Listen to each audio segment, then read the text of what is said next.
السلام علیکم۔ شروع کرتی ہوں اللہ پاک کے بابرکت نام سے جو بڑا مہربان نہایت رحم کرنے والا ہے۔ میں دل کی اتھاہ گہرائیوں سے تمام سننے اور دیکھنے والے معزز سامعین اور ناظرین کو اپنا چینل پہ خوش آمدید کہتی ہوں، اور آپ سے گزارش ہے کہ اگر آپ کو ویڈیو پسند آئے تو ویڈیو کو لائک کریں اور چینل کو سبسکرائب کیجیے۔ چلتے ہیں اپنی ویڈیو کی طرف۔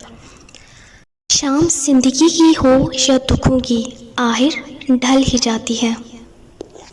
طوفان آنا بھی ضروری ہے زندگی میں، تاکہ پتہ چلے کون ہاتھ پکڑ کر بھاگ رہا ہے اور کون ہاتھ چھوڑ کر۔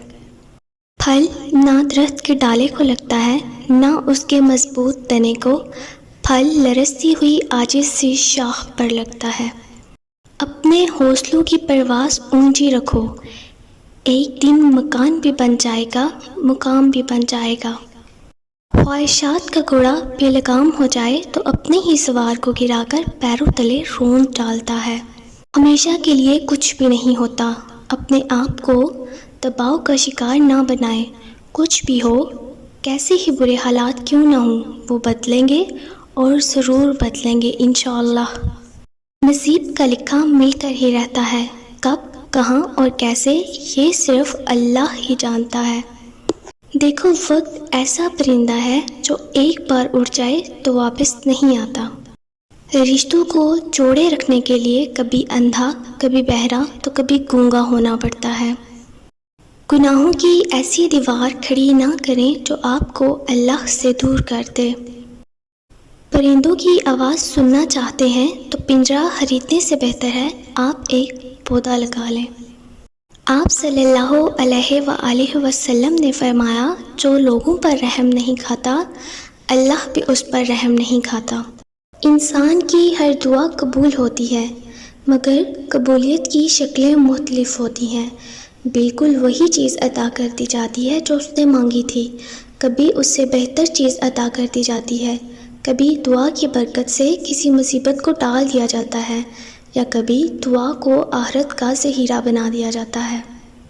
تمہارے نفس کی تربیت کے لیے اتنا ہی کافی ہے کہ تم ان چیزوں سے دوری اختیار کرو جو تمہیں دوسروں میں بری لگتی ہیں۔ دیکھو دوسروں کی خامیاں چھوڑو، کبھی اپنے آگے بھی تو آئینہ رکھو۔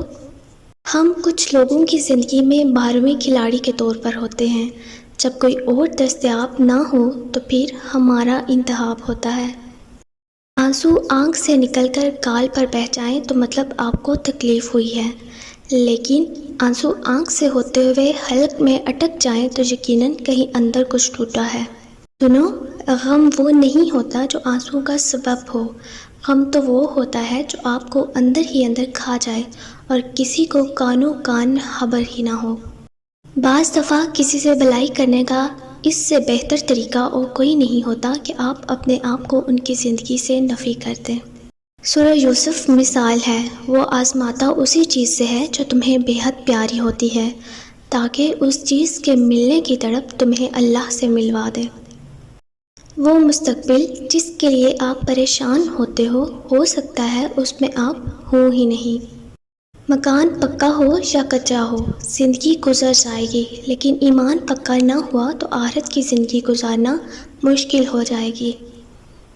اندھیروں کی دنیا کو روشنی میں بدل دینے والا عمل درود پاک پڑھنا ہے، یہی وہ دعا ہے جو ویران دلوں کو آباد کرتی ہے۔